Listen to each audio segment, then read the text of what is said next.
And welcome back to humanities. I am Purva and आज की video में हम शुरू कर रहे हैं प्री एनसीईआरटी सीरीज। तो ये प्री एनसीईआरटी का मतलब क्या है? एनसीईआरटी से जो पहले करना है वो आपको इस वीडियो में मिलेगा, राइट? तो ये जो हमारी वीडियो सीरीज है इसमें पहले आपको चैप्टर की एक्सप्लेनेशन वीडियो देखनी है। क्यों? क्योंकि वो हमारी मदद करेगा प्राइमिंग में। प्राइमिंग क्या होता है? फॉर एग्जाम्पल, आपने पहले मोहनजोदारो मूवी देखी हुई है तो आप इस चैप्टर से रिलेट कर पाएंगे, आपको ऑलरेडी कोई नॉलेज है। तो सिमिलरली ये जो सारे हमारे वीडियो लेक्चर्स हैं, जब आप इन वीडियोस को देख के एनसीईआरटी पढ़ेंगे तो A1 तैयारी हो जाएगी, आपको एनसीईआरटी की एक एक लाइन समझ में आएगी, राइट? तो आज की वीडियो में we'll be covering chapter number 1 of class 12 history, bricks, beads and bones. पूरी A to Z एक्सप्लेनेशन, कोई भी टॉपिक स्किप नहीं किया जाएगा। तो चलिए शुरू करते हैं। तो दो चीजें हैं जो मैं आपको बताना चाहती हूँ। सिंस आप क्लास 12th में हैं तो हिस्ट्री का नाम सुनते ही आपको क्या होता होगा? पैनिक होता होगा, डर लगता होगा, फियर अराइज होता है ना। हमें कहीं ना कहीं डर लगता है, 3 किताबें देख के, ऊपर से इतनी boring, right? So I totally get it. जब मैं 12th में थी मुझे भी ये फियर था, बट ट्रस्ट मी कुछ भी नहीं है। सबसे पहले अपने दिमाग से ये फियर जो है इसको निकाल दो, नॉक आउट कर देंगे इस फियर को, क्योंकि कुछ भी नहीं है। जब जब आप वीडियोस देखेंगे, सीरीज कंप्लीट करेंगे, एक्सप्लेनेशन प्लेलिस्ट देखेंगे, सब कुछ ऐसे क्लियर हो जाएगा, राइट? बहुत इजी है, बहुत सिंपल है। हिस्ट्री केवल कीवर्ड्स पे हमें ध्यान देना है और एनसीईआरटी पे चिपके रहना है, स्टिक करना है, राइट? बाहर की फालतू नॉलेज नहीं लेनी क्योंकि वो हमारे काम नहीं आएगी for boards and CUET. Clear? So बिल्कुल भी फियर नहीं लेना है हिस्ट्री को लेके, बहुत इजी है, मैं हूं, करवा दूंगी, सब हो जाएगा, राइट? बहुत अच्छे। अब एक चीज जो हमारी है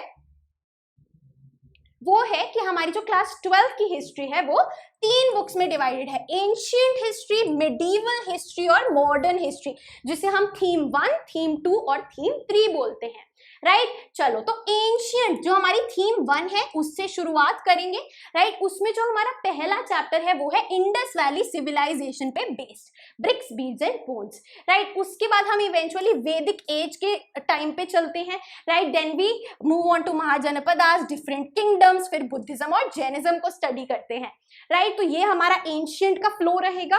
मिडीवल में पहले हम फॉरेन ट्रैवलर्स कौन कौन आए थे उनके बारे में जानते हैं, उनके अकाउंट्स में क्या लिखा है। फिर भक्ति मूवमेंट एंड सूफिज्म का राइज देखते हैं, विजयनगर के बारे में पढ़ेंगे, एंड मुगल एम्पायर में जो सोसाइटी और एग्रीकल्चर था वो कैसा था उसके बारे में जानेंगे। एंड मॉडर्न में हमारा आता है जब से ब्रिटिशर्स आए तो कैसे कैसे we moved towards gaining our freedom and what all was happening. Clear? बहुत अच्छे, राइट? तो शुरुआत करते हैं आज अपनी एंशिएंट हिस्ट्री के फर्स्ट चैप्टर से, इंडस वैली सिविलाइजेशन।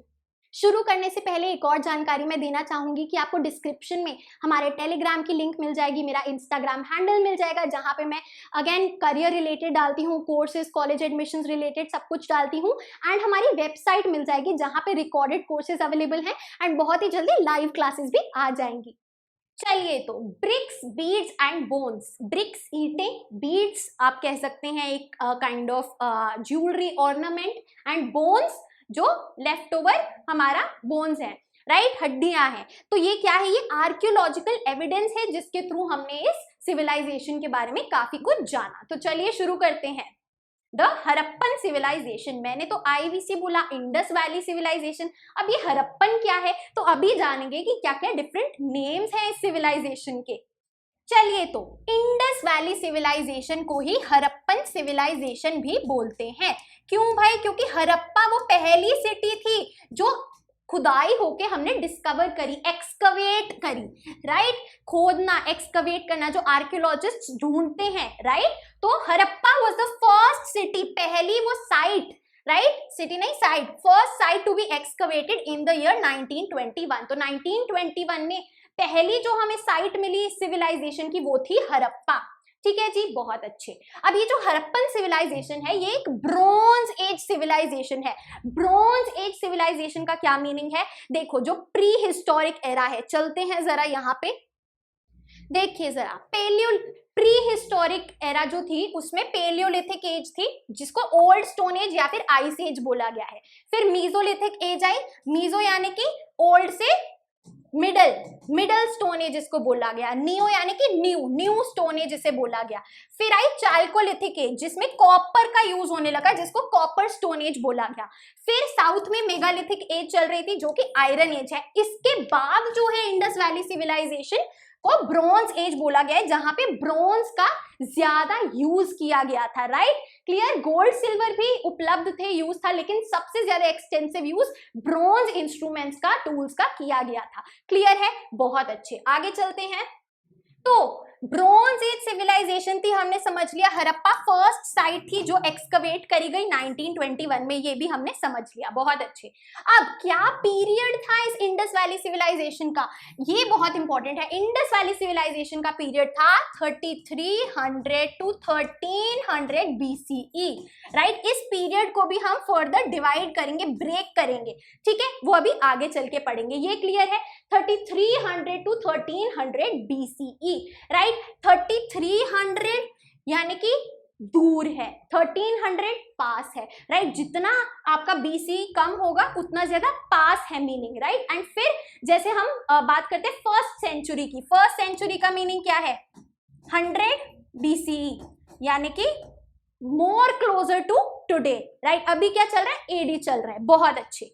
चलिए, The Indus Valley civilization is also named the Harappan civilization after Harappa. After Harappa यानी कि हरप्पा के नाम पे इसको हरप्पन सिविलाइजेशन भी बोला जाता है। इंडस वैली क्यों बोला जाता है अभी जानेंगे, ठीक है। हरप्पन सिविलाइजेशन या फिर इंडस वैली सिविलाइजेशन जो थी वो कहाँ पे थी, किसके आसपास फैली हुई थी, इंडस रिवर के आसपास, इंडस यानी कि सिंधु नदी के आसपास, राइट।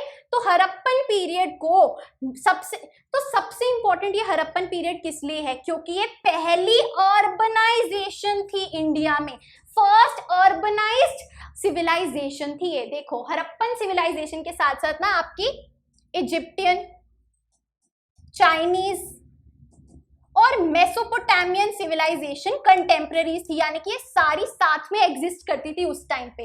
किस टाइम पे, इस पीरियड के बीच में, ठीक है। मेसोपोटामियन कौन सी है, अभी आगे आएगा, इसीलिए पता होना चाहिए, ईरान वाली, ठीक है, ईरान के अराउंड जो थी। क्लियर, ये तीनों जो सिविलाइजेशन है ये एग्जिस्ट करती थी along with Indus valley civilisation. समझे बात, क्लियर। तो वी हैव 4 सिविलाइजेशंस जो सेम टाइम पे एग्जिस्ट करती थी, लेकिन सबसे ज्यादा अर्बनाइज्ड कौन सी थी, इंडस वैली सिविलाइजेशन। अर्बनाइज्ड यानी कि डेवलप्ड। क्लियर, कैसे वो अभी हम आगे देखेंगे। आई होप यहां तक जिस सबको समझ में आ गया। आगे चलते हैं। Now this is the important part, ठीक है। ये देखिए इंडस वैली सिविलाइजेशन का हमारा मैप, राइट। अभी हम देखेंगे जो सिंधु नदी है, इंडस है, वो कहां से है। ये देखिए, this is our Indus valley, valley नहीं, इंडस रिवर, ठीक है, राइट। क्लियर, यहां ये डिफरेंट ट्रिब्यूटरीज है। क्लियर, ठीक है, विजिबल है सभी को। अब इसके आसपास ये जो ब्राउन में दिख रहा है ये है हमारी इंडस वैली सिविलाइजेशन। कहां तक फैल रही है, पाकिस्तान में है, इंडिया में है, हमें दिखाई दे रहा है, राइट, ठीक है। और आप यहाँ पे देखेंगे ईरान तक जा रही है, राइट। तो इस ईरान और पाकिस्तान के एरिया को तब बलूचिस्तान बोलते थे, बलूचिस्तान। अभी आगे देखेंगे। क्लियर है, बहुत अच्छे। आगे चलते हैं जरा। ये है आपका एनसीईआरटी का पूरा मैप। यहाँ पे इंपॉर्टेंट साइट्स हैं जो मैप पॉइंटिंग में बहुत ज्यादा काम आने वाली है। इसमें सबसे इंपॉर्टेंट कौन सी है भाई, धोलावीरा है, ठीक है, आपका मोहेंजोदारो है, राइट। देन आपका जो है हरप्पा तो है ही है, राइट, राखीगढ़ी है, राइट। आपका जो भी अभी हम पढ़ेंगे जहाँ पे फाइंड्स मिले हैं, क्या अलग अलग चीजें मिली हैं, उसके अकॉर्डिंग ये साइट्स इंपॉर्टेंट हो जाती है मैप पॉइंटिंग के लिए। तो भाई बाउंड्रीज ऑफ हरप्पन सिविलाइजेशन कहां तक थी, ऊपर जम्मू एंड कश्मीर में है, इंडिया में, जैसे हमने देखा इधर है ना। ईस्ट की तरफ कहां पे, उत्तर प्रदेश में, ईस्ट में यहाँ है यूपी में, राइट। साउथ में कहाँ है, महाराष्ट्र तक जा रही है, गुजरात है लेकिन महाराष्ट्र भी है जो एंड में है, राइट। एंड वेस्ट में बलूचिस्तान प्रोविंस इन पाकिस्तान, राइट, ठीक है। बलूचिस्तान ईरान पाकिस्तान को इकट्ठा उस टाइम बोलते थे, ठीक है। ईरान पाकिस्तान अफगानिस्तान तक ये फैला हुआ था, ठीक है, बहुत अच्छे। अब चलते हैं अपने बॉक्स पे, which is very important. Harappan seals. Seals क्या थी भाई? ये जो आप पिक्चर देख रहे हैं ना, ये सील है, इसको एक सील बोलते हैं, ठीक है। आप देख सकते हैं क्ले टाइप की बनी हुई है और इस पे कुछ एनिमल्स हैं, कुछ सिंबल्स हैं, ठीक है, इसको सील बोलते हैं, राइट। बहुत अच्छे। द हड़प्पन सील, ये जो सील थी जो हड़प्पा में मिली थी, is the most distinctive artefact of the Harappan civilisation. Distinctive यानी कि अलग, सबसे अलग, ठीक है, डिफरेंट, सबसे यूनिक, आर्टिफैक्ट यानी कि आर्कियोलॉजिकल एविडेंस, जो उस टाइम का ऑब्जेक्ट था, ठीक है। बहुत अच्छे। ये जो हड़प्पन सील थी ये किससे बनी थी? जैसे मैंने बोला क्ले, तो उसका नाम था स्टीयरटाइट, ठीक है।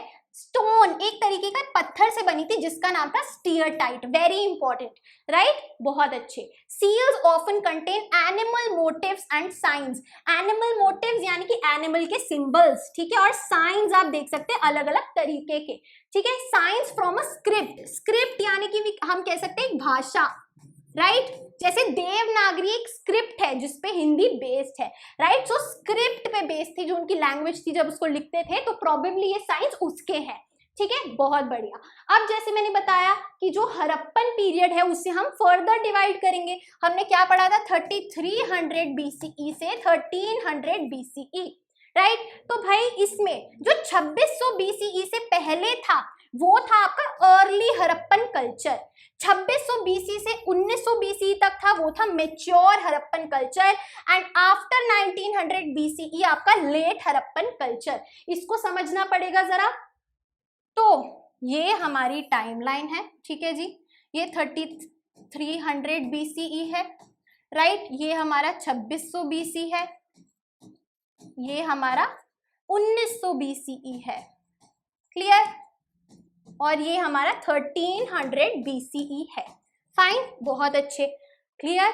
चलो भाई, ये था हमारा अर्ली हड़प्पन कल्चर, अर्ली, ठीक है। ये था हमारा मेच्योर हड़प्पन कल्चर, मेच्योर। और ये था हमारा लेट, ठीक है, क्लियर। अब इसमें हम क्या जानेंगे? मेच्योर ये वाला पीरियड है जहां से हमें सबसे ज्यादा एविडेंस मिले हैं, सबसे ज्यादा हमें आर्कियोलॉजिकल एविडेंस, सबसे ज्यादा हमें जानकारी मिली है about the Harappan period, clear. अब इनको कल्चर क्यों बोला गया है जानते हैं जरा। और ये जो लेट पीरियड है, इस दौरान धीरे धीरे डिक्लाइन होने लगा इस सिविलाइजेशन का, क्लियर। बहुत अच्छे। तो अब हमें समझ में आ रहा है वो टाइमलाइन बना के, बहुत अच्छे। सोर्सेस क्या हैं भाई? हम किन चीजों से हमें ये जानकारी मिल रही है जो हम पढ़ रहे हैं? सोर्सेस हैं आर्कियोलॉजिकल एविडेंसेस, जो हमने जब एक्सकवेशन करी, आर्कियोलॉजिस्ट्स ने, हिस्टोरियंस ने जो भी उस टाइम का मिला उसको स्टडी किया, तो क्या क्या था? रिमेन्स ऑफ हाउसेस, हाउसेस के बचे कुछ टुकड़े, हिस्से, पॉट्स मिले, राइट। जैसे मटके होते हैं वैसी पॉट्स, पॉटरी, ऑर्नामेंट्स, अलग अलग तरीके की ज्वेलरी, टूल्स मिले जो उस टाइम इस्तेमाल होते थे, और सील्स मिली। ये हैं हमारे सोर्सेज जो हमें बताते हैं about the Indus valley civilisation. बहुत अच्छे, आगे चलते हैं। चलिए फिर बात करते हैं कि कल्चर क्यों बोला है, early Harappan culture, mature Harappan culture. Culture क्या है भाई? कल्चर क्या होता है? जैसे हमारा जो इंडियन कल्चर है वो क्या है? वो बेसिकली ऐसी कह सकते हैं ट्रेडिशंस है, ऐसी एक्टिविटीज है जो इंडिया में होती है, जो अब हमारा कल्चर बन चुका है क्योंकि इतने सालों से हो रही है, राइट। तो आर्कियोलॉजिस्ट्स ने कल्चर टर्म इस्तेमाल करी है ग्रुप ऑफ ऑब्जेक्ट्स के लिए जो अलग हैं, डिस्टिंक्टिव इन स्टाइल है, डिफरेंट इन स्टाइल है, यूनिक इन स्टाइल है, जो कहाँ पे मिलते हैं? उधर ही उसी स्पेसिफिक ज्योग्राफिकल एरिया में मिलते हैं, उसी स्पेसिफिक जगह में मिलते हैं और उसी समय में मिलते हैं। तो भाई वो सारे ऑब्जेक्ट्स, चाहे वो आपके पॉट्स हैं, आपकी ज्वेलरी है, ठीक है, आपकी सील्स हैं, XYZ, जो भी ऑब्जेक्ट्स कहाँ पे मिले? इंडस वैली सिविलाइजेशन में मिले। किस पीरियड के बीच में मिले? एक स्पेसिफाइड पीरियड ऑफ टाइम जो हमने पढ़ा, राइट, जिसको हमने डिवाइड कर दिया।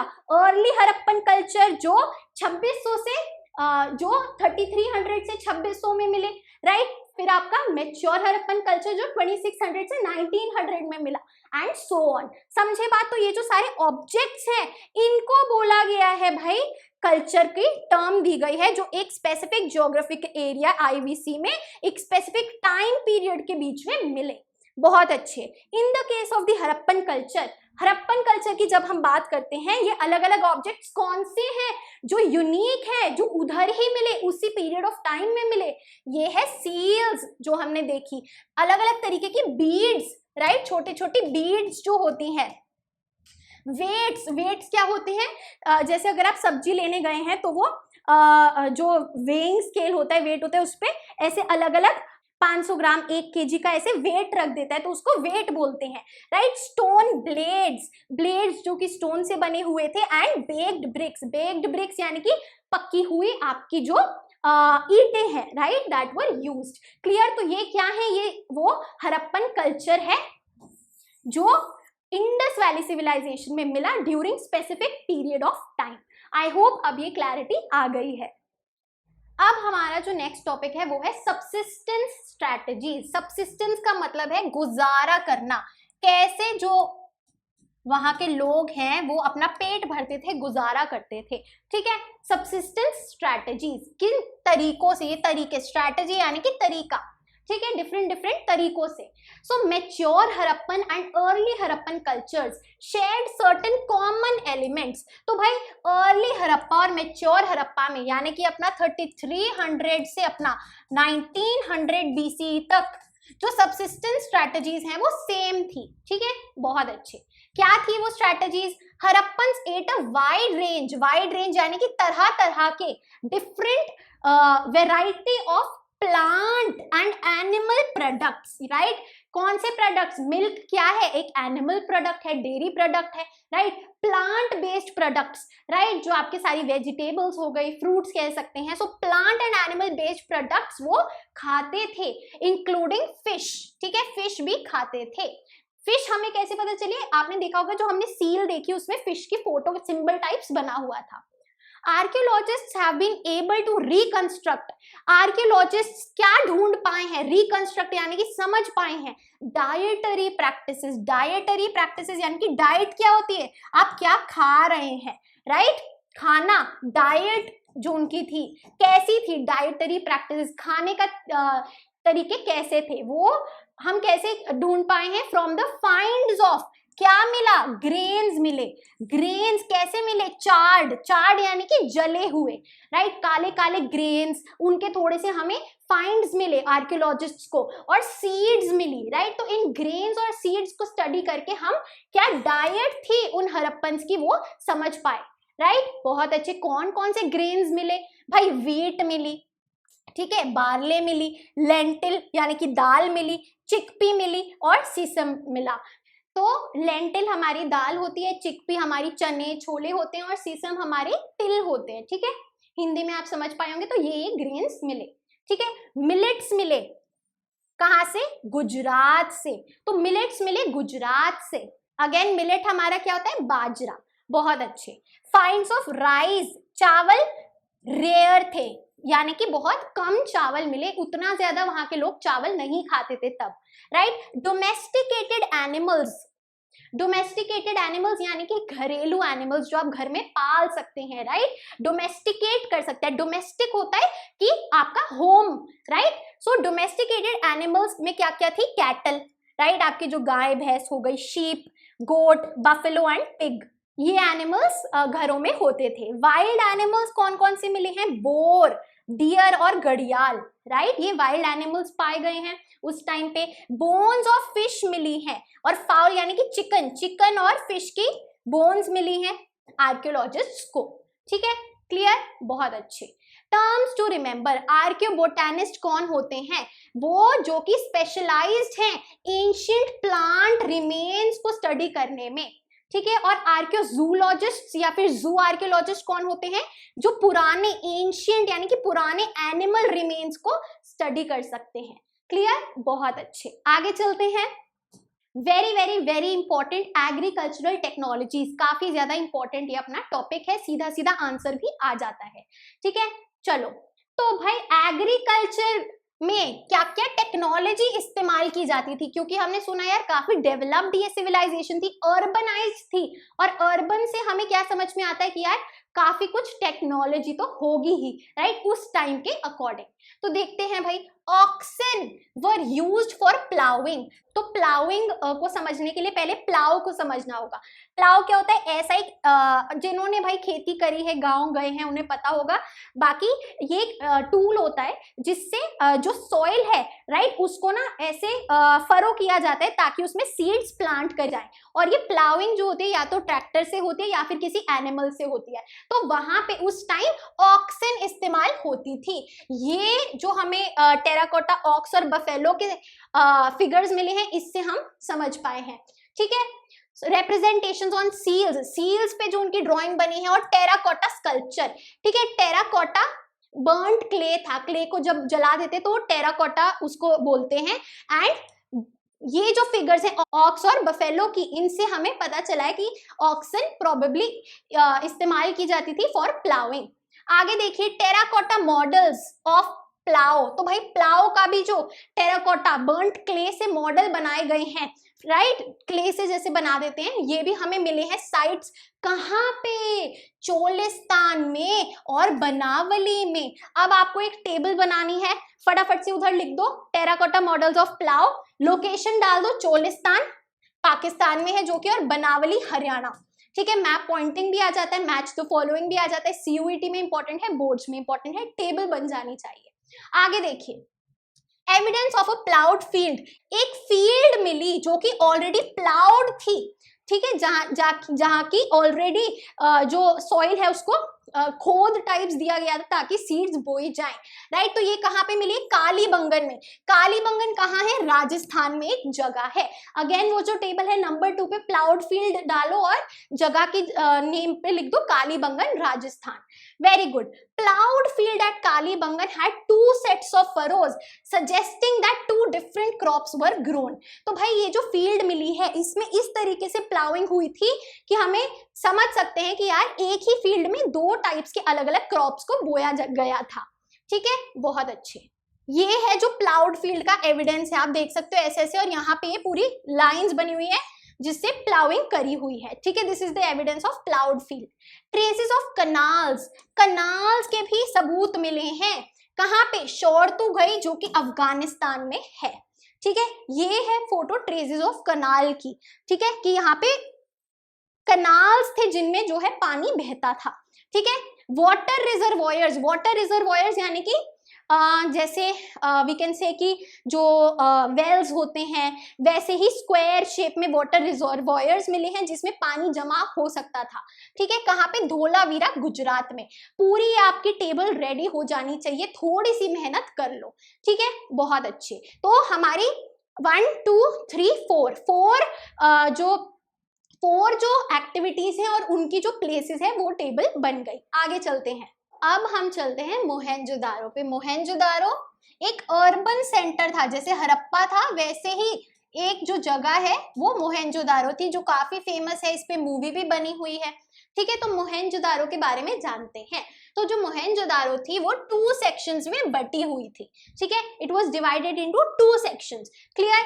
एक था जो कि ऊपर है बट छोटा है, ठीक है, small but at a height, और दूसरा है it is big but at lower height. Clear? चलो, तो ये जो हमारा है वो क्या है? वो है सिटाडेल। सिटाडेल यानी कि ऊपर है और छोटा है, right, smaller but higher. Clear है ये? तो सिटाडेल ओज इट्स हाइट। सिटाडेल ऊंचाई पे क्यों है? क्योंकि जो उसकी बिल्डिंग्स हैं वो मड, मिट्टी और ब्रिक के प्लेटफॉर्म्स पे बनी हुई है, यानी कि पहले एक प्लेटफॉर्म बनाया और उस पे बिल्डिंग बनाई है।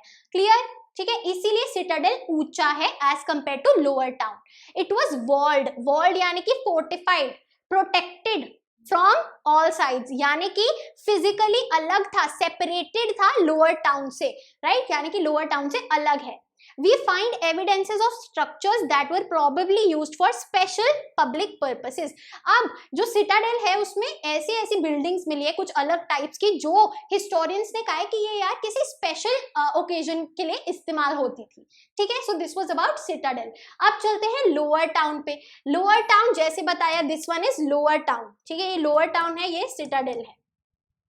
लार्जर था, बड़ा था, लेकिन लोअर था as compared to citadel. It was also walled, ये भी वॉल्ड था, इसकी भी दीवारें थी, अलग था सिटाडेल से।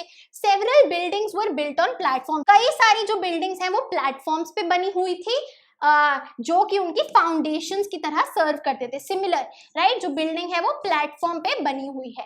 It provides examples of residential buildings, तो भाई ये माना जाता है कि लोअर टाउन में ना लोग रहते थे, रेसिडेंट राइट, रहने के लिए बिल्डिंग्स। और सिटाडेल माना गया कि कुछ स्पेशल पर्पसेस के लिए यहाँ पे बिल्डिंग्स थी, पब्लिक पर्पसेस। अभी देखते हैं कैसे। देखिए क्या थे स्पेशल स्ट्रक्चर्स जो कि सिटाडेल में पाए गए हैं। Number 1 is warehouse. Warehouse किसे बोलते हैं, जो स्टोरेज के लिए गोडाउन टाइप्स इस्तेमाल होता है आजकल, है ना।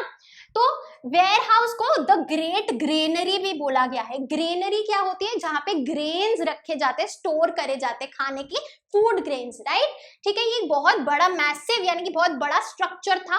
ठीक है, लोअर पार्ट जो है, इसका निचला हिस्सा जो है वो ब्रिक रिमेन्स से बना था, एंड जो ऊपर वाला हिस्सा था वो वुड, लकड़ी से बना था, जो कि कई साल पहले डिके हो गई। डिके यानी कि अगेन खराब हो गई। ठीक है, used to preserve grains, grains को स्टोर करने के लिए प्रोबेबली ये वेयर हाउस था।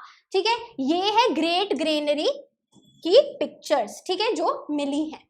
फाइन, बहुत अच्छे। अब दूसरी जो स्ट्रक्चर है वो है द ग्रेट बाथ।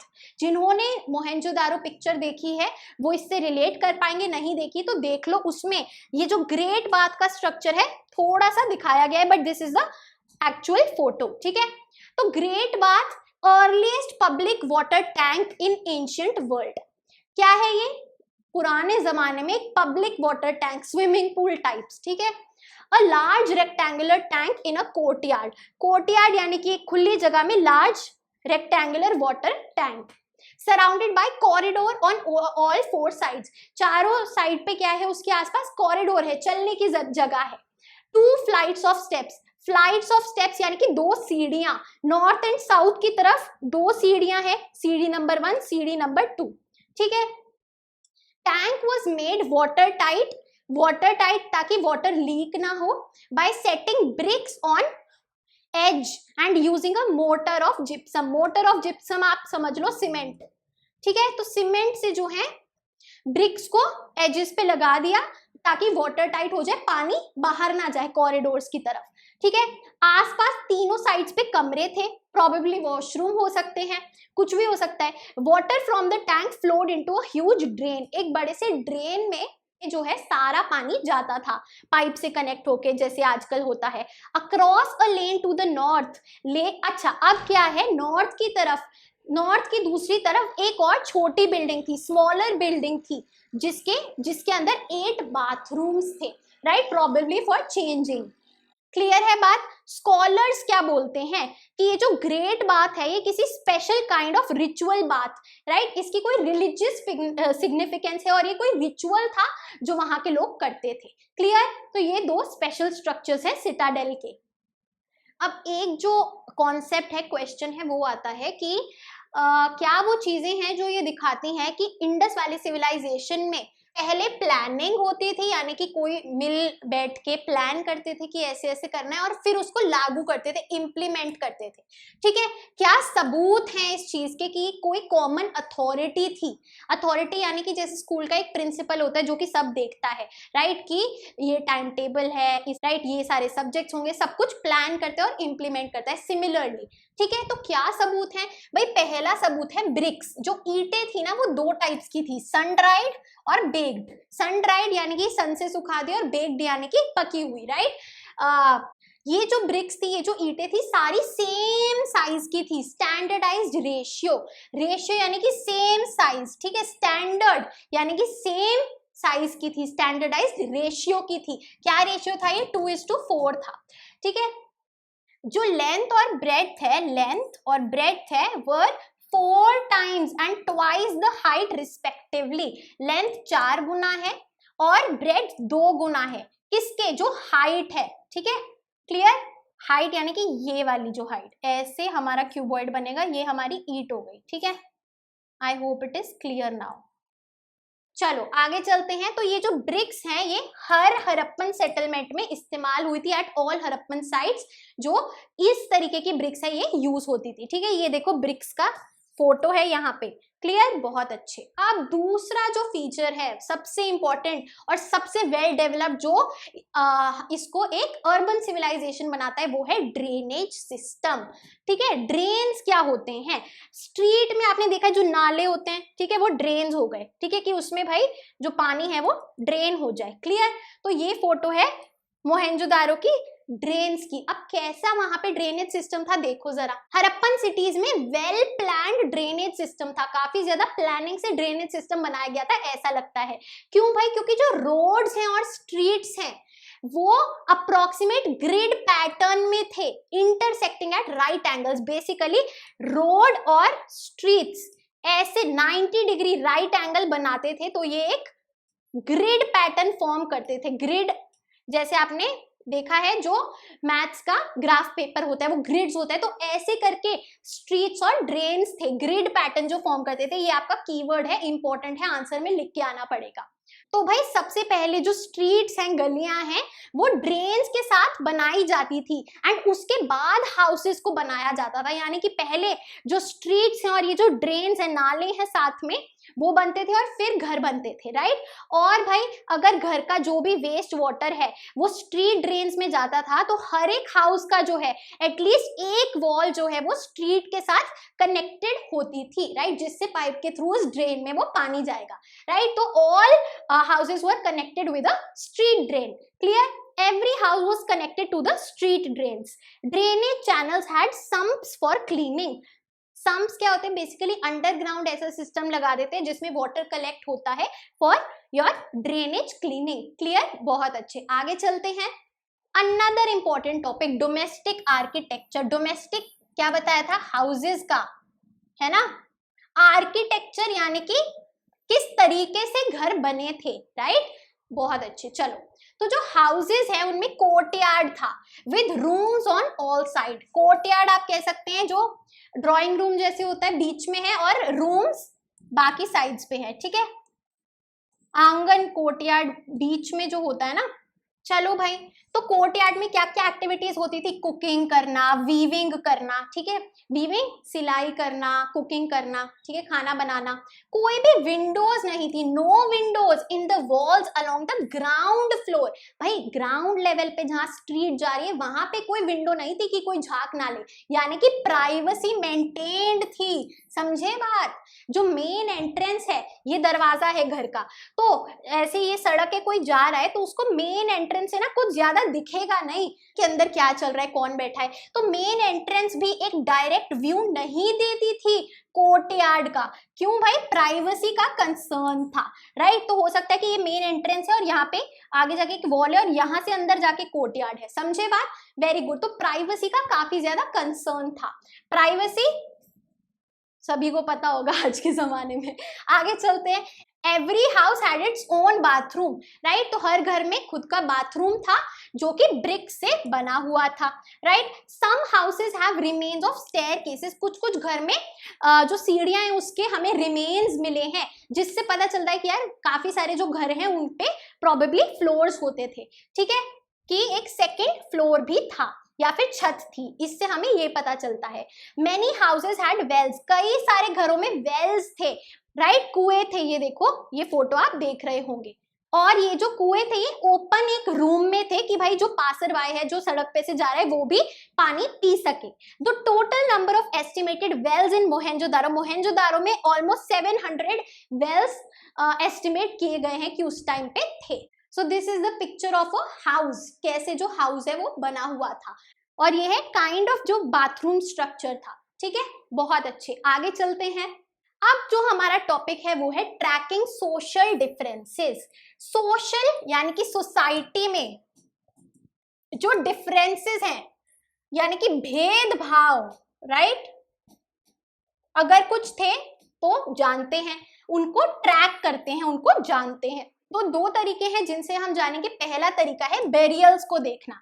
बेरियल्स यानी कि जब कोई मर गया है तो जब उसको बरी किया गया है तो उनको खोद के देखे कि क्या क्या है, ठीक है। तो भाई जो डेड है वो पिट्स में, उनको लिटाया जाता था, ठीक है। वुडन कॉफिन में जो है एक बेरियल है ये हड़प्पा में, ठीक है, बहुत अच्छे। तो यानी कि तो पिट्स यानी कि ग्राउंड को थोड़ा सा खोद के वहां पे डेड को बेरी कर दिया, ठीक है, क्लियर।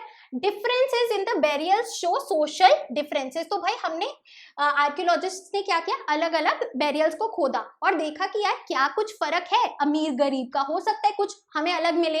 तो भाई सोशल डिफरेंस मिला, और क्या डिफरेंस था ये देखिए जरा।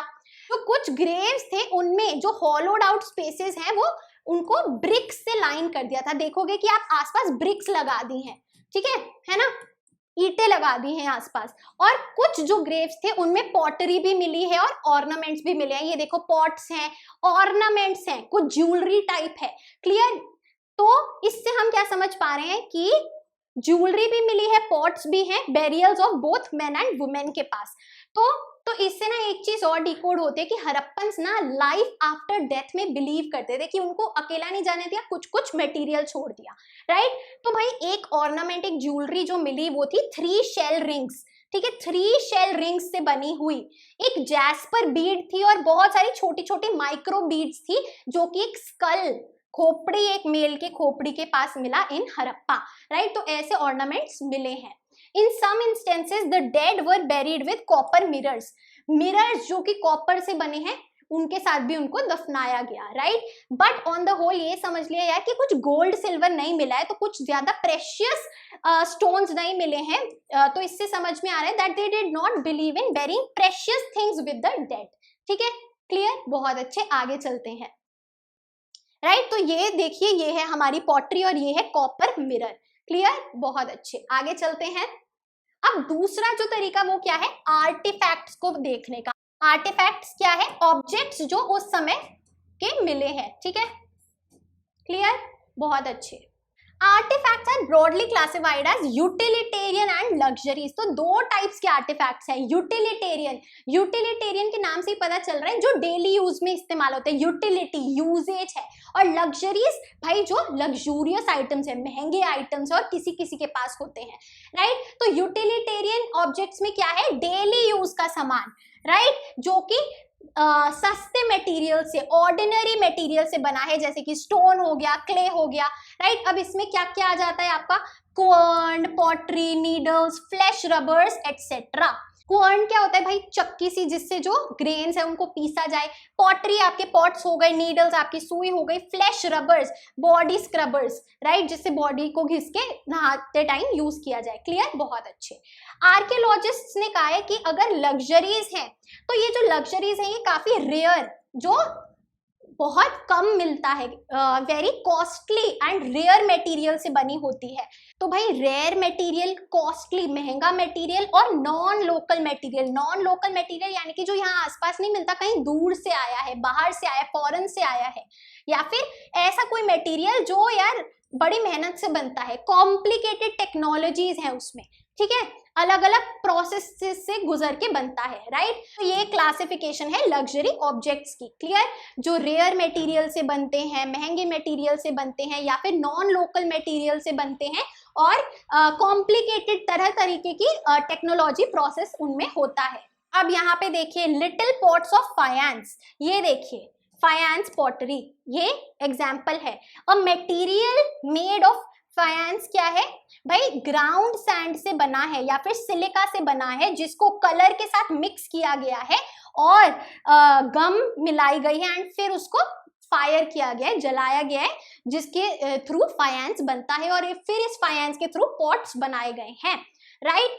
These were probably considered precious, इनको कीमती माना जाता था क्योंकि ये मुश्किल से बनते थे, बताया ना, काफी ज्यादा प्रोसेस था बनाने में, क्लियर, बहुत अच्छे। ये हैं कुछ आर्टिफैक्ट्स, ये है एक बहुत प्रेशियस स्टोन लापिस लजूली, जिसको हम अभी आगे पढ़ेंगे। चलिए जी, very very very I would say super important topic, craft productions, ठीक है। कौन कौन सी जगह है, कौन कौन से मटेरियल्स हैं जो इस्तेमाल होते थे, कहाँ कहाँ पे क्राफ्ट प्रोडक्शन होता था, वो जानेंगे, ठीक है। चलो तो ये जो चीजें हमने पढ़ी, सारे artefacts, ornaments, pottery, beads, right, ये कहाँ कहाँ बनते थे, कैसे बनते थे, क्या मटेरियल यूज होता था, वो हम जानेंगे यहाँ पे, ठीक है। तो ये डिफरेंट क्राफ्ट है और कैसे वो प्रोड्यूस होती थी।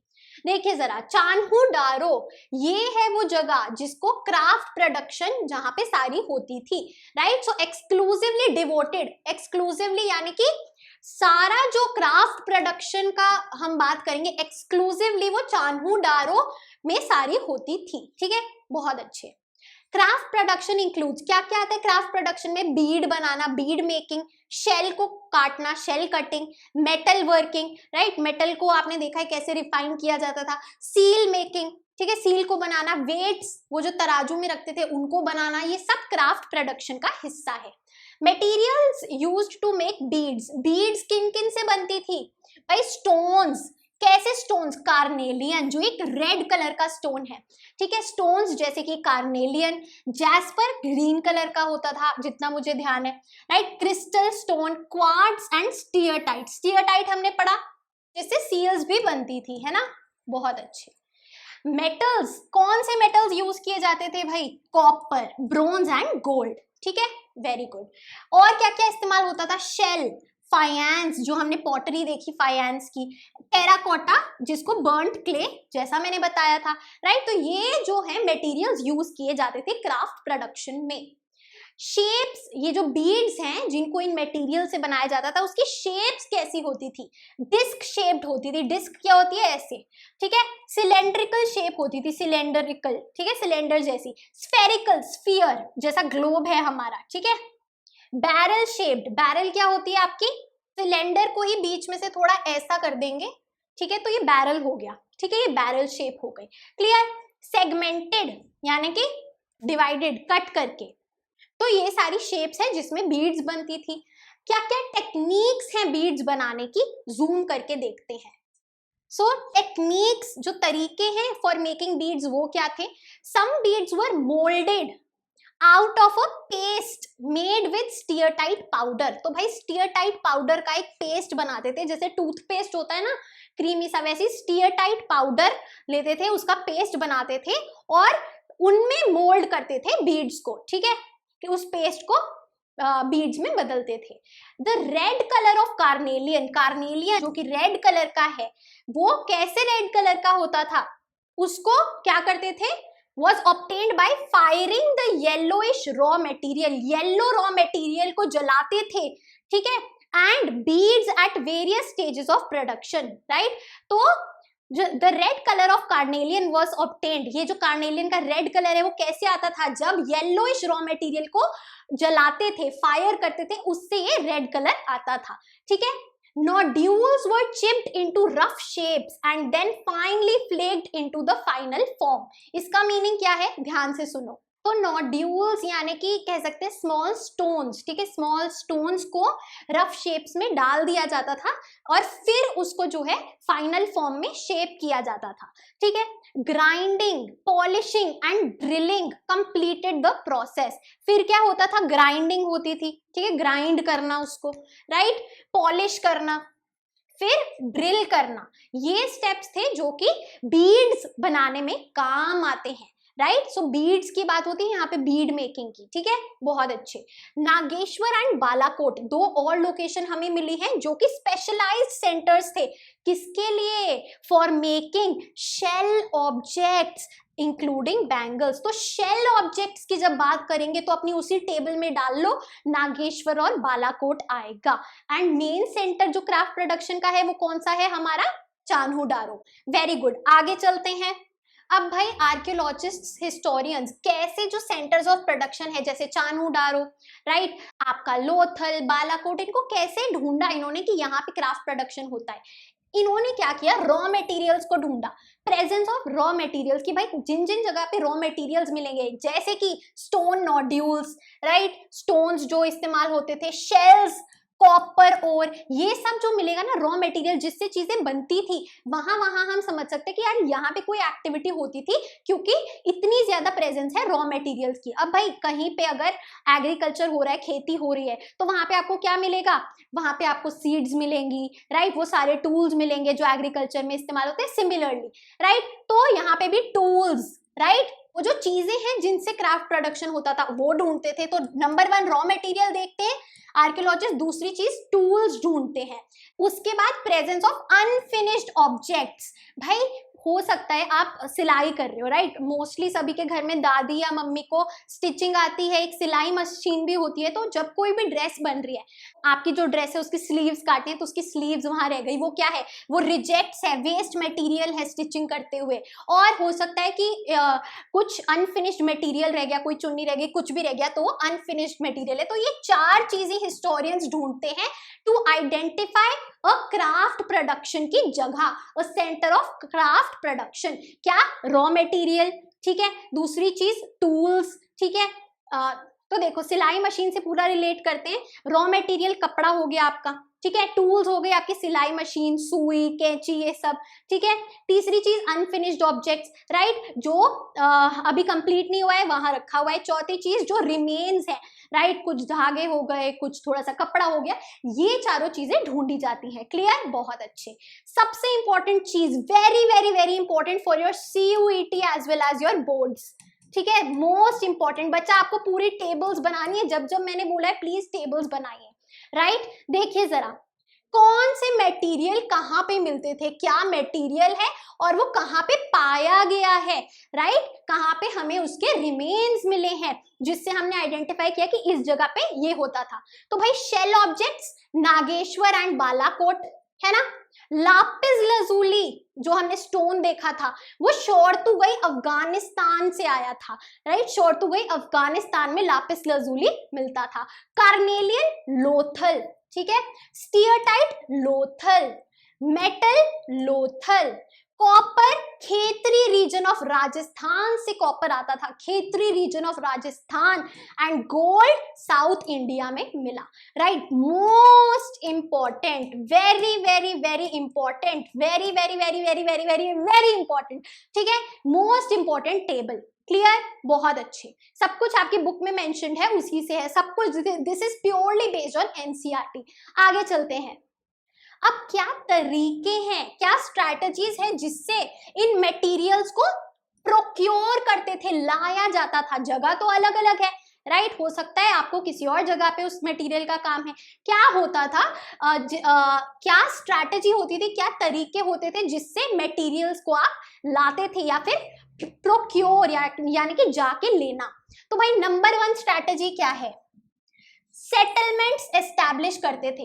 अगर कोई ऐसी जगह है जहां पे वो रॉ मटेरियल अवेलेबल है, जैसे कि लोथल, बालाकोट, नागेश्वर, तो आपने क्या किया, आप वहीं जाके रहने लगे, वहीं जाके सेटल हो गए, राइट। सो बाय एस्टैब्लिशिंग सेटलमेंट्स, जैसे कि दिल्ली में बहुत सारी जॉब अपॉर्चुनिटीज हैं, तो लोग क्या करते हैं, अपने गांव छोड़ के दिल्ली में रहने आ जाते हैं। सिमिलरली दूसरी चीज क्या है, बाय सेंडिंग एक्सपेडिशंस, एक्सपेडिशंस भेजना to area such as the Khetri region of Rajasthan for copper and south India for gold. तो सेंडिंग एक्सपेडिशन का मतलब है जाके आप ये चीज ले आओ, ठीक है, कि ट्रैवल भी हो गया और आपके पास एक गोल भी है कि मुझे उस जगह जाके ये चीज लानी है, राइट, बहुत अच्छे। तीसरी स्ट्रैटेजी क्या है, by establishing trade relations with other civilisations.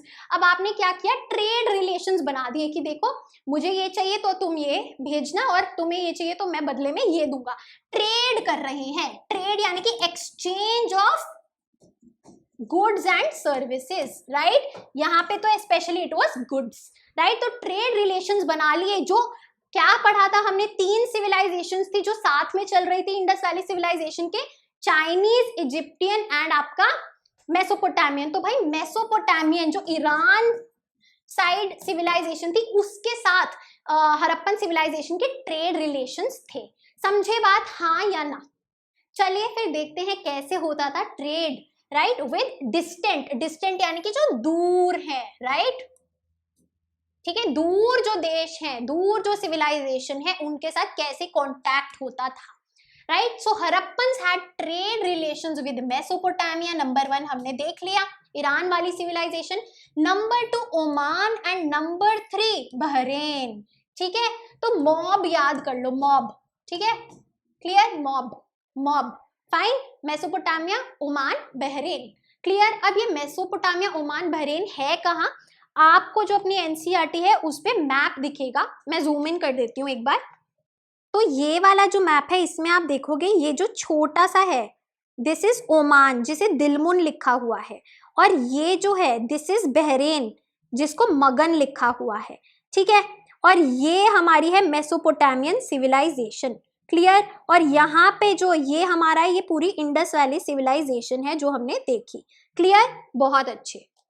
तो देखिए जरा एविडेंसेस क्या क्या हैं, किस एविडेंस किस बलबूते पे हम कह रहे कि यार मॉब के साथ जो है रिलेशन था ट्रेड का।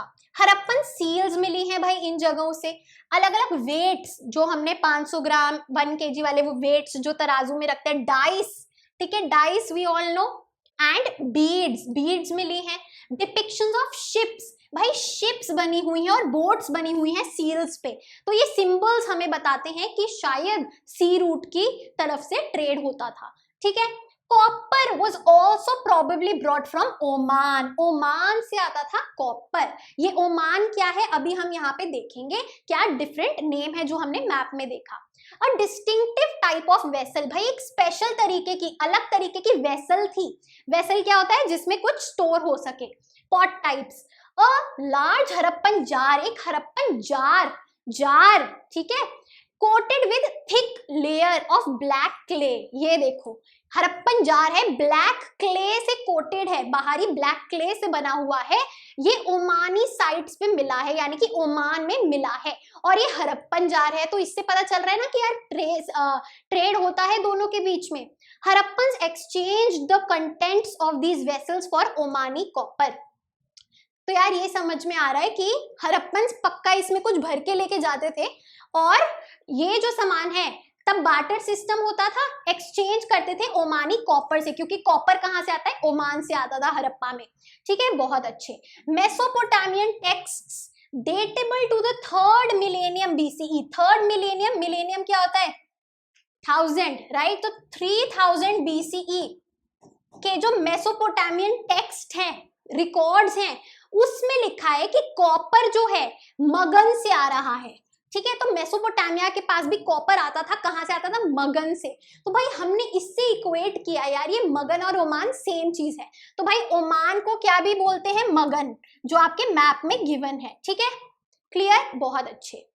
The round Persian gulf seal, तो ये देखो ये जो सील है this is the Persian gulf seal, round, ये बहरेन में मिली है, राइट, और इस पे हड़प्पन मोटिव्स हैं, हड़प्पन सिंबल्स हैं जो हड़प्पन सिविलाइजेशन की सील्स में थे। तो इससे क्या पता चल रहा है कि बहरेन के साथ भी हड़प्पा का जो है ट्रेड होता था, क्लियर। मेसोपोटामियन टेक्स्ट्स में क्या लिखा है कि भाई कुछ प्रोडक्ट्स हैं जो मेलुहा से आते हैं, और ये मेलुहा और पहले प्रोडक्ट्स देखो क्या क्या है, carnelian, lapis lazuli, copper, gold and varieties of woods.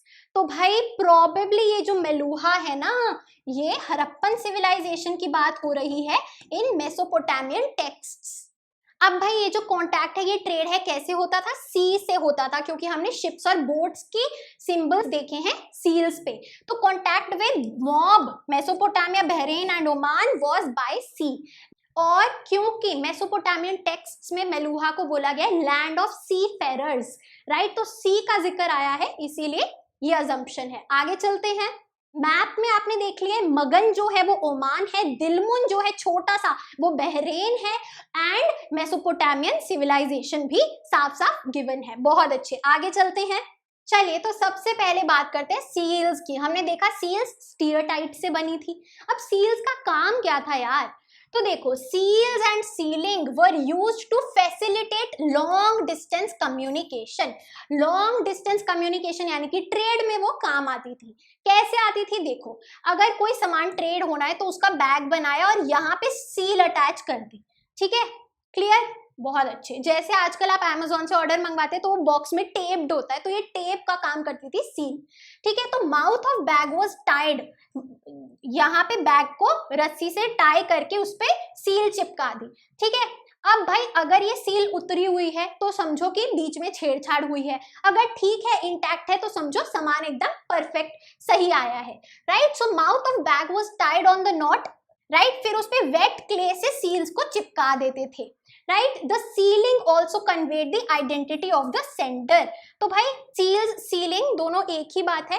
ये क्या बताती थी? आइडेंटिटी ऑफ सेंडर भी बताती थी कि भाई किसने भेजा है, राइट। तो कम्युनिकेशन के लिए यूज होता था, ये जो सिंबल्स हैं ये वो बताते थे, राइट। अब दूसरी जो चीज है वो है स्क्रिप्ट, ठीक है, लिखित भाषा, राइट। तो भाई आज तक टिल डेट ये अनडिसाइफर्ड है, अनडिसाइफर्ड यानी कि अनडीकोडेड, हम इसको समझ नहीं पाए हैं, राइट, हम इसको डिकोड नहीं कर पाए हैं। नॉट अल्फाबेटिकल, ये तो हम समझ गए कि यार अल्फाबेट्स का इस्तेमाल इसमें नहीं हुआ है, हमने देखा ना सिंबल्स का है, मछली जैसा कुछ है, राइट, अलग अलग सिंबल्स है। टू मेनी साइंस, साइंस हैं भाई 375 से 400 डिफरेंट साइंस हैं जिसको हम डिकोड नहीं कर पाए हैं। रिटन, अच्छा एक चीज है कि ये जो लिखी जाती थी ये राइट से लेफ्ट लिखी जाती थी, इधर से इधर। हम कैसे लिखते हैं? लेफ्ट से राइट लिखते हैं, लेकिन ये हड़प्पन्स राइट से लेफ्ट साइड लिखते थे, राइट, जैसे उर्दू में भी होता है। तो भाई एनिमल सिंबल्स, एनिमल मोटिव्स इस्तेमाल करे जाते थे उन लोगों के लिए जो पढ़ नहीं सकते थे स्क्रिप्ट को, राइट। तो एनिमल मोटिव, जैसे जब आप वोट डालने जाते हैं तो हर एक पार्टी का एक सिंबल होता है, राइट, ताकि जो इलिटरेट है, जो पढ़ नहीं सकता, राइट, लिख नहीं सकता, उसको भी समझ आ जाए। क्लियर? बहुत अच्छे। आगे चलते हैं वेट्स पे, राइट। वेट्स मैंने आपको समझाया, तराजू में जो वेट्स रखते हैं अलग अलग ग्राम्स केजीज के, तो exchanges were regulated by system of weight. तो भाई वेट के अकॉर्डिंग एक्सचेंज होती थी quantity, made of a stone called chert. तो ये जो वेट्स हैं ये एक स्टोन से बने होते थे जिसका नाम है चर्ट, चर्ट स्टोन से बने होते थे। Shape generally cubical with no markings, कोई मार्क्स नहीं थे, और क्यूब शेप की थी, ठीक है, डाइस शेप की। क्लियर? जैसे डाइस होती है। Fine, clear? यहाँ देखिए द लोअर डिनोमिनेशन, यानी कि जो छोटे हल्के वेट्स होते थे वो बाइनरी 0 to 1 नंबर्स में उनका होता था, और जो हायर बड़े वेट्स होते थे वो डेसिमल सिस्टम फॉलो करते थे, डेसिमल पॉइंट्स में। क्लियर? बस इतना ध्यान रखें, इसमें ज्यादा कंफ्यूज ना हो, राइट। बहुत अच्छे, ये है वेट्स का सिस्टम, आप देख सकते हो, छोटी क्यूब्स, बड़ी क्यूब्स, और ये तराजू। बहुत बढ़िया। आगे चलते हैं, अब चलते हैं एंशिएंट अथॉरिटी पे, जो हमने पहले भी डिस्कस किया, सिमिलैरिटी वाला पॉइंट है ना, कि पहले चीजें प्लान हो रही है फिर इंप्लीमेंट हो रही है। तो why there was an authority और एडमिनिस्ट्रेशन? इनडायरेक्ट एविडेंसेस हैं जिससे हम कह सकते हैं हाँ यार कोई कॉमन अथॉरिटी थी, कोई प्लान करता था चीजें और फिर सब फॉलो करते थे। तो क्या है जो एविडेंसेस हैं भाई? आर्टिफैक्ट्स भी सेम तरीके के हैं, सिमिलर है, जो अलग अलग ऑब्जेक्ट्स पाए गए हैं हड़प्पन सिविलाइजेशन में वो सब सेम है, राइट। लेबर वॉज मोबिलाइज्ड, भाई लेबर वॉज मोबिलाइज्ड का मतलब है कि लेबर काम करती थी, right. Labour was in the movement for making bricks and for construction of massive walls and platforms. अब भाई लेबर को कोई इंस्ट्रक्शन देगा, बताएगा क्या करना है, तभी तो वो काम कर पाएंगे, right. Evidence for planned settlement, settlements planned थी, जैसे कि ड्रेनेज सिस्टम जो अपना है उससे हमें पता चलता है। Standardised ratio of brick size, right, जो ब्रिक साइज है वो सेम रेशियो का था all over the civilisation. Establishment of settlements near sources of raw material, भाई जैसे हमने स्ट्रैटेजीज में पढ़ा था, जहां पे रॉ मटेरियल है, जहां पे कॉपर है, जहां पे आपको शेल मिल रहा है, वहां पे आप जाके सेटल हो जा रहे हो, राइट। तो भाई इसमें भी तो किसी का से होगा, right. A large building found at Mohenjo-daro was labeled as a palace by archaeologists। तो भाई मोहेंजोदारो में एक बड़ी सी बिल्डिंग मिली थी, उसको आर्कियोलॉजिस्ट्स ने बोला ये कोई पैलेस लगता है, और हो सकता है कि भाई यहीं से कोई अथॉरिटेटिव सबको संदेश देता हो, ऑर्डर देता हो। अ स्टोन स्टैचू, एक स्टैचू मिला है मोहेंजोदारो से जिसको प्रीस्ट किंग बोला जाता है, right, so which is labelled as priest king, ये वाला। तो भाई हो सकता है he was the one having authority. ये केवल एक अजम्पशंस है क्योंकि हमें कुछ भी नहीं पता है हिस्ट्री में एक्चुअल में हुआ क्या था, राइट। ओपिनियंस ऑफ स्कॉलर्स, भाई स्कॉलर्स हिस्टोरियंस क्या क्या बोलते हैं? भाई कुछ कहते हैं कि हो सकता है एक सिंगल रूलर था हड़प्पा में, कुछ कहते हैं यार कोई सिंगल रूलर नहीं था बट सेवरल रूलर्स थे, कई सारे रूलर्स थे, ठीक है, और कुछ कहते हैं कि कोई भी रूलर नहीं थे, ठीक है। So these are some of the opinions of the scholars of the historians, right. बहुत अच्छे, जब भी एंशिएंट अथॉरिटी पे क्वेश्चन आएगा ये आपका परफेक्ट आंसर बनता है, ठीक है, सारे पॉइंट्स इसमें इंक्लूडेड है, परफेक्ट आंसर, राइट, परफेक्ट। आगे चलते हैं, अब चलते हैं सिविलाइजेशन के एंड के तरफ, ठीक है, द एंड ऑफ सिविलाइजेशन। कैसे सिविलाइजेशन जो है लेट कल्चर की तरफ बढ़ी और फिर खत्म हो गई। Evidences for the end of Harappan civilisation, क्या क्या एविडेंस हैं जो हमें बताते हैं कि हड़प्पन सिविलाइजेशन का डिक्लाइन हुआ। तो by 1800 BCE most of the mature Harappan sites were abandoned. Abandoned यानी कि खाली हो गई, ठीक है, खाली हो गई थी, ठीक है, लोग छोड़ के चले गए। क्लियर, बहुत अच्छे। Expansion of population into new settlements, तो भाई पॉपुलेशन नई सेटलमेंट्स में बढ़ गई, जैसे कि गुजरात, हरियाणा और वेस्टर्न यूपी में, राइट, बहुत अच्छे। Few Harappan sites after 1900 BCE shows the disappearance of distinctive artifacts of the civilization। अब भाई आप देख सकते हो कि ये लेट हड़प्पन कल्चर की बात हो रही है, तो भाई 1900 के बाद जो है 1800 आएगा, राइट, तो भाई 1900 के बाद से जो सेम कल्चर था ना हड़प्पन कल्चर, वो भी अब नहीं रहा। ये आर्टिफैक्ट्स, ये सारे ऑब्जेक्ट्स जो डिफरेंट थे वो अब इस टाइम तक एग्जिस्ट होना बंद हो गए। क्लियर, ठीक है, डिसअपियर हो गए। क्या क्या, वेट्स, सील्स और special beads. Clear, writing, long distance trade और क्राफ्ट स्पेशलाइजेशन भी गायब हो गया था इस टाइम तक, ठीक है। हाउस कंस्ट्रक्शन टेक्निक्स डेटेरियोरेट हो गई, यानी कि पुअर हो गई, बुरी हो गई, पहले एडवांस थी अब पुअर हो गई। And large public structures were no longer produced, अब कोई भी बड़े पब्लिक स्ट्रक्चर्स नहीं मिले इस टाइम। ओवरऑल ये सबूत है कि यार सिविलाइजेशन अब खत्म हो गई थी।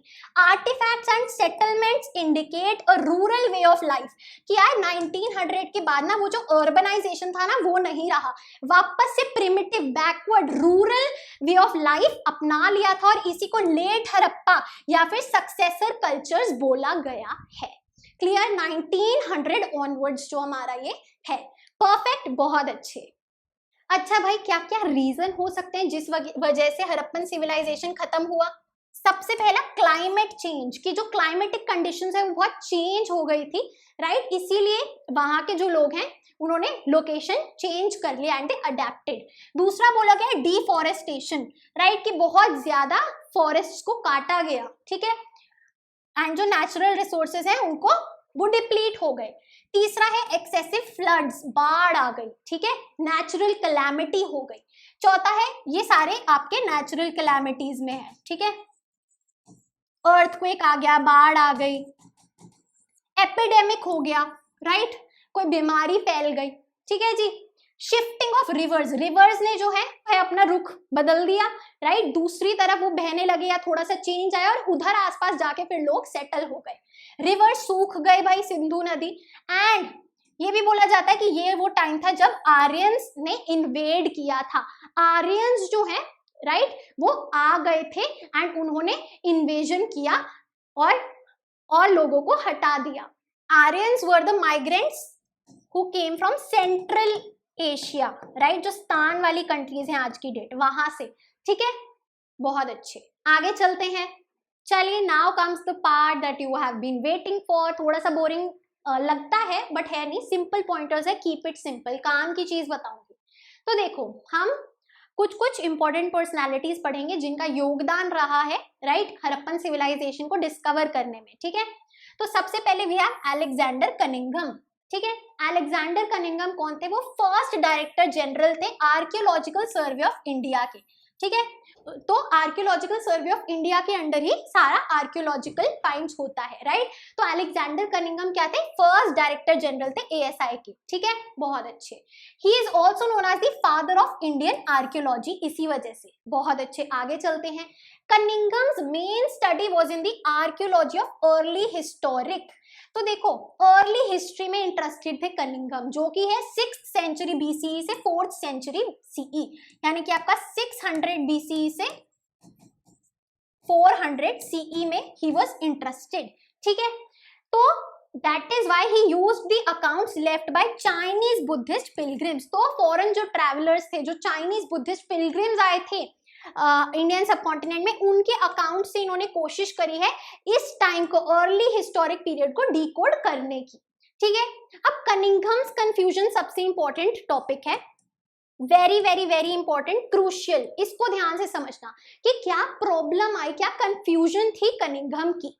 ठीक है, तो अलेक्जेंडर कनिंघम के बारे में हमने जान लिया। अब देखो, कनिंघम ने हड़प्पन आर्टिफैक्ट्स को तो ढूंढा, उन्हें मिले भी, लेकिन उन्हें ये नहीं समझ में आया कि ये कितने पुराने हैं। He did not realise how old these were. ठीक है, तो एज कह सकते हैं या फिर कितने ओल्ड थे ये आर्टिफैक्ट्स, वो ये नहीं फाइंड आउट कर पाए। Clear? He unsuccessfully tried to place it within the time frame with which he was familiar. इन्होंने इन आर्टिफैक्ट्स को इसी टाइम फ्रेम में रखने की कोशिश करी कि प्रोबेबली ये इस टाइम पे आए थे, बट वो गलत था। क्यों? क्योंकि इन्होंने भी ऐसा ही सोचा था औरों की तरह कि जो इंडियन हिस्ट्री है वो शुरू होती है गंगा वैली से। ठीक है, कि जो अर्लीस्ट सिटी है वो गंगा वैली से शुरू होती है, लेकिन ऐसा नहीं था। So he was unaware of this, तो उन्होंने गलत प्लेस किया इन फाइंड्स को। He couldn't successfully place them in the right order, in the right age of history. Clear है? बहुत अच्छे, आगे चलते हैं। अब हमारे पास आते हैं जॉन मार्शल। ठीक है, तो पहले अलेक्जेंडर कनिंघम पढ़ा, अब जॉन मार्शल। ठीक है, चलो, तो John Marshall as the director general of ASI marked a major change in the Indian archaeology. तो भाई जब जॉन मार्शल डायरेक्टर जनरल बने आर्कियोलॉजिकल सर्वे ऑफ इंडिया के, तब बहुत बड़ी एक डिस्कवरी हुई। He was the first professional archaeologist to work in India. तो इनका जो प्रोफेशन था वही आर्कियोलॉजी था, तो he was the first professional archaeologist to work in India. 1924 में it was John Marshall, John Marshall थे जिन्होंने अनाउंस किया, जिन्होंने डिस्कवर किया कि भाई एक न्यू सिविलाइजेशन है known as Indus valley civilisation. Ganga valley से शुरू नहीं हो रही हिस्ट्री, इंडस वैली सिविलाइजेशन भी है। कब? 1924 में ये उन्होंने अनाउंस किया। किसने? जॉन मार्शल ने। क्लियर? चलो, अब यहाँ पे हमारे पास एक और कैरेक्टर है एस.एन. रॉय। तो एस.एन. रॉय ने अपनी किताब the story of Indian archaeology में लिखा कि भाई Marshall left India 3000 years older than he found her. तो भाई इधर एस.एन. रॉय ने क्या बताया है कि मार्शल ने 3000 साल पहले की भी डिस्कवरी कर दी। राइट, पहले बताया गंगा वैली से शुरू है, लेकिन फिर पता चला 3000 ईयर्स ओल्डर है इंडिया, तो जैसा हमने सोचा था उससे। क्लियर? बहुत अच्छे, तो ये बुक इंपॉर्टेंट हो जाती है, ऑथर इंपॉर्टेंट हो जाते हैं। He had experience of working in Greece and Crete to the field। तो भाई जॉन मार्शल की बात हो रही है, उन्होंने ग्रीस में काम किया है और क्रेट में काम किया है, तो ये भी ग्रीस में, ग्रीस का एक आइलैंड है। ठीक है, मार्शल टेंडेड टू, अब देखो मार्शल का क्या स्टाइल था, एक ध्यान चीज देंगे। तो मार्शल का एक हम कह सकते हैं नेगेटिव एस्पेक्ट क्या था। मार्शल क्या करते थे, वो एक्सकवेट, खुदाई जो है रेगुलर हॉरिजॉन्टल यूनिट्स में करते थे। ही ignored the stratigraphy of the site. वो ये ओके, तो स्ट्रैटिग्राफी क्या होती है पहले ये समझो। ये सरफेस है, ठीक है। अब आप देखेंगे जो सॉइल की सबसे ऊपर लेयर है ना, वो सबसे न्यू होगी, फ्रेश सॉइल होगा, है ना। और ये जो परतें हैं इनको क्या बोलते हैं? स्ट्रैटा बोलते हैं, स्ट्रैटा, राइट, स्ट्रैटा बोलते हैं, और इसी को स्ट्रैटिग्राफी बोलते हैं, राइट। ये ऊपर जो सॉइल है वो न्यू है, फिर इसके नीचे जो है ये ओल्ड है, फिर और ओल्ड है, फिर और ओल्ड है ना। बाकी जो डिके होके चीजें हैं वो इधर आ जाती है, राइट। तो इस ऑर्डर में है। तो क्या बोला गया कि जॉन मार्शल इस पूरे को यहां बनाते हैं, ये स्ट्रैटिग्राफी इस पूरे को साथ में लेता था और ग्रुप कर देता था कि ये एक जैसा है, बट असल में ये वाला सॉइल नया है, ये पुराना है, ये और पुराना है, तो टाइम का कैसे पता चलेगा? समझे बात? So he used to ignore this stratigraphy and इस पूरे को वन ग्रुप बना देता था। एंड वही व्हीलर ने क्या किया?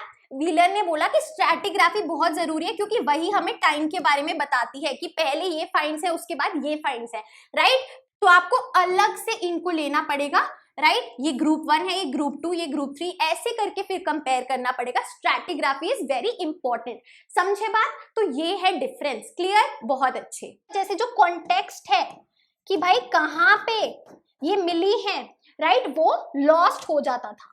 अब चलते हैं R.E.M. व्हीलर पे। R.E. Mortimer Wheeler became Director General of Archaeological Survey of India in 1944. Right, so he was another Director General of ASI. उन्होंने क्या किया, उन्होंने ये रिकॉग्नाइज किया कि भाई स्ट्रैटिग्राफी जरूरी है। तो जो जॉन मार्शल ने नहीं किया वो व्हीलर ने किया, स्ट्रैटिग्राफी की इंपॉर्टेंस को रिकॉग्नाइज किया, बताया कि जरूरी है। क्लियर? तो stratigraphy of the mound is important rather than to dig mechanically along uniform horizontal lines, right? आपको layers देखनी होंगी, clear? Instead of just digging horizontally, he brought with him military precision to the practice of archaeology, right? तो military, तो क्योंकि वो ex army brigadier थे, तो उनके साथ उनका जो military we can say precision था, जिस तरीके से वो काम करते थे, वो भी आर्कियोलॉजी में लाए। तो भाई new techniques in Harappan archaeology क्या है? तो भाई हमने देखा कि 1980s ऑनवर्ड्स ना बहुत ज्यादा इंटरनेशनल इंटरेस्ट आने लगा हड़प्पन आर्कियोलॉजी में, राइट? तो बहुत सारे जो international we can say countries हैं, आर्कियोलॉजिस्ट्स हैं, ऑर्गेनाइजेशंस हैं, वो हड़प्पन आर्कियोलॉजी में दिलचस्पी लेने लगी। कब से? 1980s से, राइट? तो वो मॉडर्न साइंटिफिक टेक्निक्स का इस्तेमाल कर रही हैं, जैसे कि सरफेस एक्सप्लोरेशन, जहां से वो ट्रेसेस यानी कि कुछ रिमेन्स क्ले के, स्टोन के, मेटल के, प्लांट और एनिमल रिमेन्स के ढूंढ पाई है, एज वेल एज माइन्यूटली, बारीक तरीके से वो एनालाइज करती है हर एक रिसोर्स को, जो भी एविडेंस है चाहे छोटे से छोटा हो, बारीकी से उसको एनालाइज करते हैं। चलिए, तो अब हमारा एक टॉपिक आता है क्लासिफाइंग फाइंड्स का, कि भाई जब आर्कियोलॉजिस्ट्स को फाइंड्स मिलते हैं तो वो कैसे उनके बारे में पता लगाते हैं। तो वो क्लासिफाई करते हैं फाइंड्स को, राइट? जो भी अगर आर्टिफैक्ट मिला है तो उसको क्लासिफाई करते हैं। कैसे करते हैं? सबसे पहले मटेरियल, वो किस मटेरियल से बना है, राइट? वो स्टोन मटेरियल से बना है, क्ले से बना है, मेटल से बना है, ठीक है? उसका मटेरियल देखते हैं, मटेरियल क्लासिफाई करते हैं। दूसरी चीज फंक्शन ढूंढते हैं उसका, ठीक है? अब क्या वो एक टूल है, क्या वो एक ऑर्नामेंट है, या फिर दोनों है, ठीक है? और इसके दो तरीके हैं। पहला तरीका है प्रेजेंट डे से कंपेयर करते हैं। अगर कोई पॉट मिला तो हमें पता है ये पॉट है, क्योंकि हम आज के दिन इसको फॉर एग्जाम्पल मटके की तरह यूज करते हैं या फिर क्ले के थ्रू बनाते हैं, तो प्रेजेंट डे से कनेक्ट करेंगे पास्ट को। ये पहला तरीका है फंक्शन फाइंड आउट करने का। एंड दूसरा तरीका क्या है? कॉन्टेक्स्ट, कि वो कहाँ पे मिला है, कैसी जगह पे मिला है, राइट? किसी घर में मिला है, ड्रेन में मिला है, राइट? उसके हिसाब से हम फाइंड कर सकते हैं। तीसरा तरीका होता है इनडायरेक्ट एविडेंस का। इनडायरेक्टली हमें रिलेट करनी पड़ेंगी चीजें एज आर्कियोलॉजिस्ट। एग्जाम्पल है कि भाई कॉटन के फाइंड्स मिले हैं, पर ये कंफर्म कैसे होगा कि कॉटन के कपड़े होते थे या कॉटन कैसे यूज होता था? स्कल्पचर को देख के कि कैसे कपड़े पहने हैं, पहने भी है या नहीं, राइट? तो इनडायरेक्ट एविडेंस से ज्वाइन करते हैं हिस्टोरियन सारे डॉट को, राइट? अब वो क्या करते हैं? वो फिर फ्रेम्स ऑफ रेफरेंस बनाते हैं, रेफरेंस में रखते हैं, राइट? उन्हें पता है कि साथ में हड़प्पन सिविलाइजेशन के 3 और सिविलाइजेशन थी, तो वो आपस में चीजों को कंपेयर करेंगे समझने के लिए डिफरेंट आर्टिफैक्ट्स को, और एक कल्चरल सीक्वेंस में प्लेस करेंगे सबको कि पहले ये मिला, फिर इसके बाद ये मिला, और फिर उसको कनेक्ट करेंगे। Is it clear? This is all about classifying finds. अब चलते हैं हमारे लास्ट टॉपिक पे, which is evidences of religious believes, कि भाई रिलीजन के क्या सिग्निफिकेंस थी, क्या लोग मानते थे, नहीं मानते थे, उसके क्या सबूत हैं हमारे पास। तो भाई मदर गॉडेसेस यानी कि देवियों के जो टेराकोटा से बने फिगर्स हैं, राइट? जैसे आप ये देख सकते हैं, so terracotta figurines of women heavily jewelled, उन्होंने ज्वेलरी पहनी हुई है भारी भारी, और हेड ड्रेसेस, क्राउन सा पहना हुआ है, राइट? ये हमें मिला है, तो दिस इज एविडेंस नंबर 1, ठीक है?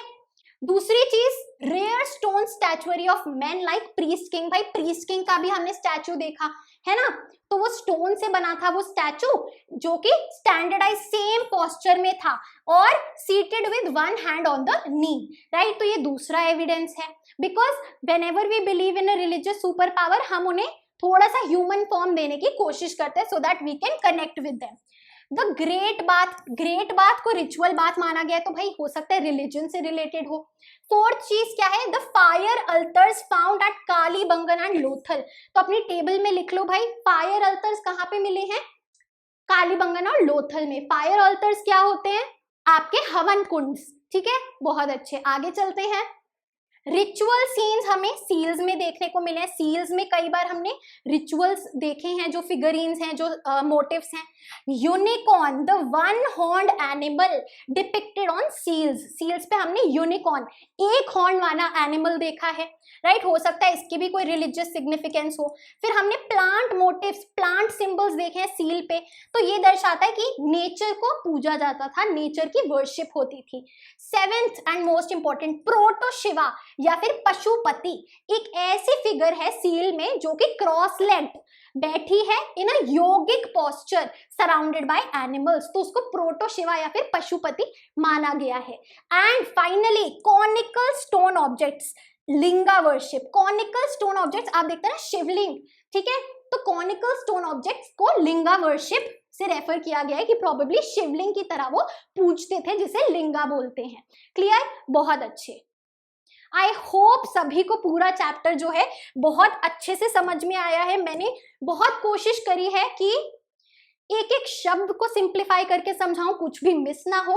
अब जैसा मैंने बताया था, ये प्री एनसीईआरटी सीरीज है, अगर आप एनसीईआरटी पढ़ने के बाद भी देख रहे हैं तो भी बहुत ज्यादा क्लैरिटी आपको आ गई होगी, राइट। अगर पहले ये वीडियो देखिए तो एनसीईआरटी को अब पढ़ो, चाहे पहले भी पढ़ चुके हो एनसीईआरटी को, अब अच्छे से पढ़ो। ये वीडियो को देखने के बाद आपको एक एक चीज मक्खन की तरह क्लियर हो जाएगी। अगर मदद हुई है तो कॉमेंट्स में फटाफट से अपना फीडबैक दे दो, ताकि मैं और वीडियोस और भी ज्यादा जल्दी लाती रहूं। एंड ऑब्वियसली सब्सक्राइब कर दो, क्योंकि यार सब कुछ फ्री है और सब्सक्राइब करना भी फ्री है, राइट। उससे मुझे मोटिवेशन मिलेगी कि मैं आपके लिए बहुत बेहतरीन कंटेंट लाती रहूं, राइट।